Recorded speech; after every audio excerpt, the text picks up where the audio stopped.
Welcome to the Book Review Podcast. Today we're diving into a really fascinating book, Brian Keane's The Fitness Mindset.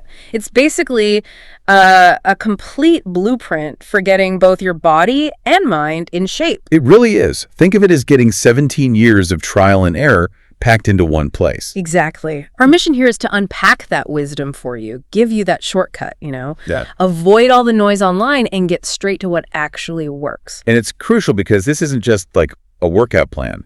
It's holistic. The book's split nicely into two big parts: fitness, the nuts and bolts of nutrition, training, sleep. The what to do? Right. And then mindset, the how to actually stick with it. Habits, handling stress, finding that motivation. You really need both. Definitely. And the story of how he got started really sets the scene for that mindset part, doesn't it? Oh, yeah. The Arnold Schwarzenegger story. He's, 7 years old? Sees Arnie on TV. Runs straight to his room to do push-ups. Love that. And manages maybe one or two, apparently. Eh. But it shows that spark. He even says his school bag was basically a door stopper.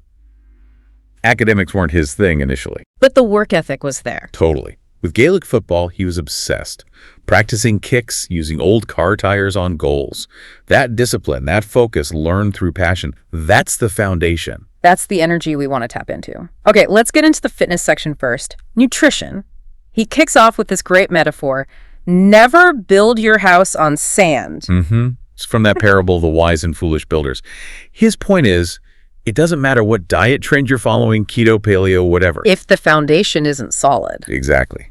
If you haven't got a handle on your basic calories and, importantly, the quality of your food, the whole thing will crumble when life gets tricky. Right. So let's talk basics. We know protein and carbs are about 4 calories a gram, fat's 9. But he adds a layer, doesn't he, about absorption. Yes, this is key.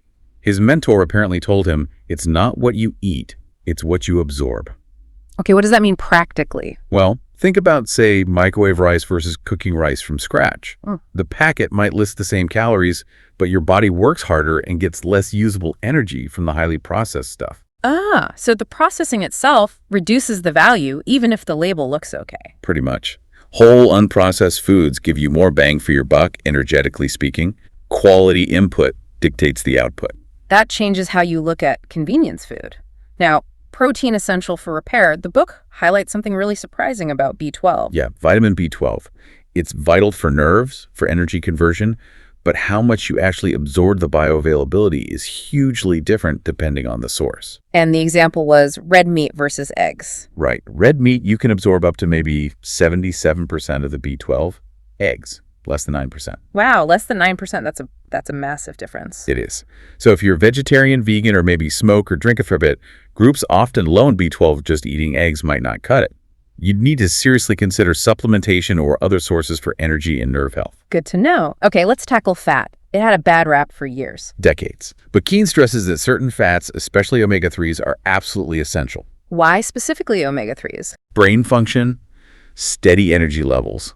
And crucially, you need fat to absorb certain vitamins, A, D, E, and K. They're fat soluble.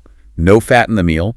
You don't absorb those vitamins properly. So eating fat helps you get the goodness from other foods. Exactly. But again, the source matters. He points out the issue with farmed fish. Right, they don't eat what wild fish eat. Precisely. Wild fish get omega-3s from algae and aquatic plants. Farmed fish often get fed corn or soy, so their omega-3 content can be way lower. It underlines that idea. You are what you eat ate.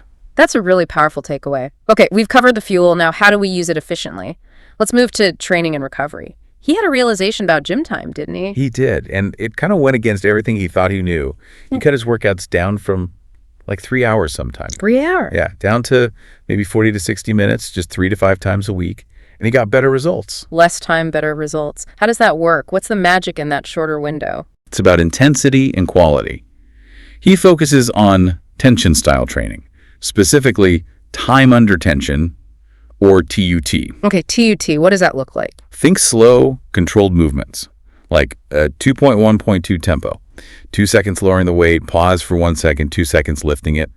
Really feeling the muscle work. And what's happening metabolically when you do that? Why is it so effective? That sustained tension creates tiny micro tears in the muscle fibers. To repair those tears, your body needs energy calories from your food. The repair process itself burns calories. Exactly. And that metabolic boost, that repair process, can last for up to 72 hours after the workout. Yeah. So you're literally burning extra calories while resting, watching TV, whatever. Okay, I like the sound of that. What about cardio? He's a fan of HIIT, right? Yeah, high-intensity interval training. He suggested for faster fat loss, like 10 minutes to 30 seconds hard effort, 30 seconds rest. But the timing is important. Very important, especially for fat loss. Do your weight training first. Why first? The weight training, particularly that tension style, uses up your readily available energy stores, glucose and glycogen.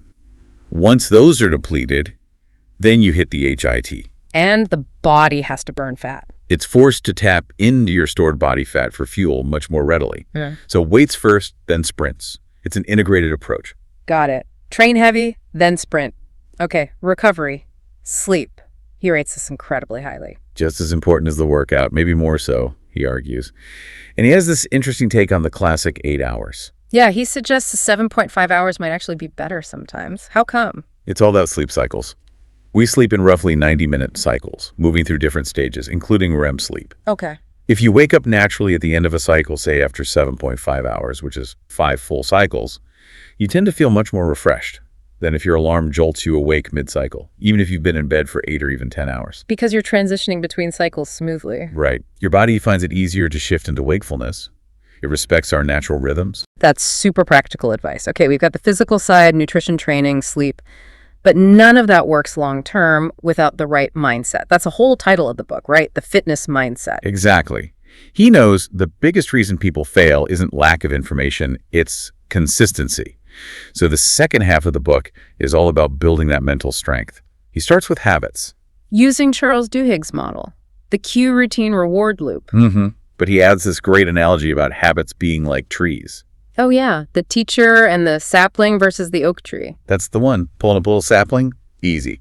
Trying to uproot a massive ancient oak tree? No. Impossible, almost. So new habits are saplings, easy to change. Deep-rooted ones are oaks. Precisely. Things like lifelong negative self-talk or ingrained eating patterns, those are oak trees. You can't just yank them out in a week. It takes consistent effort, maybe 6 months, a year, chipping away at them. And what fuels that long-term effort? He talks about finding your why. This is huge. He says the how-to is pointless until you know why you're doing it.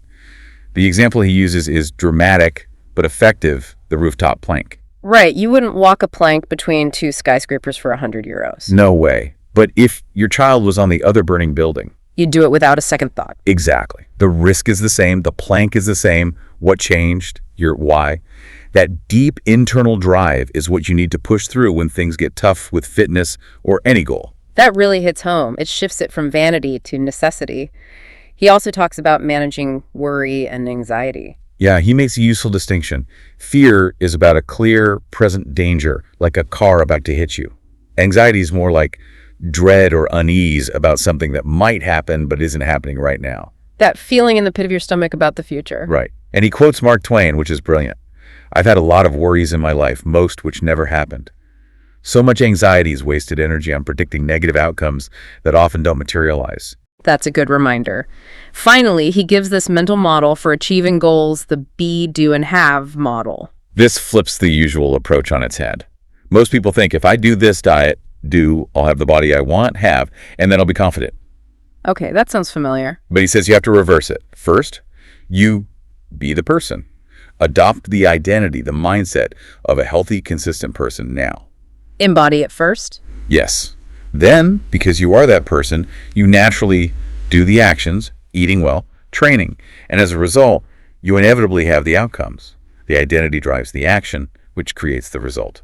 Be, do, have. That feels more sustainable. And what about dealing with negativity from others? Criticism, doubts. He leans on stoicism here, quoting Marcus Aurelius. Everything we hear is an opinion, not a fact. Everything we see is perspective, not the truth. So someone else's negativity is just their opinion, their perspective. Exactly. It's just an idea floating out there. It only has power if you choose to internalize it to make it your truth. You can just let it float by. That's empowering. So wrapping it all up, we've looked at building that solid foundation with nutrition focused on absorption, training smart with tension and timing, prioritizing sleep cycles, and then building that resilient mindset. It's a complete package. Yeah. The physical strategy and the mental operating system to run It's a it. true blueprint. And if you take one core idea away, it ties back to that mindset of control. Keane's final thought is really potent. When writing the story of your own life, don't let somebody else hold the pen. Powerful. So the challenge for you listening is, who or what is holding the pen in your life right now? Is it old habits, fear, other people's opinions? And what are you going to do maybe even today to take that pen back firmly into your own hand? Something to really think about. That brings us to the end of our look at the fitness mindset. Thanks for listening to the Book Review Podcast. If you enjoyed this episode, don't forget to subscribe, share, and leave a comment. See you next time.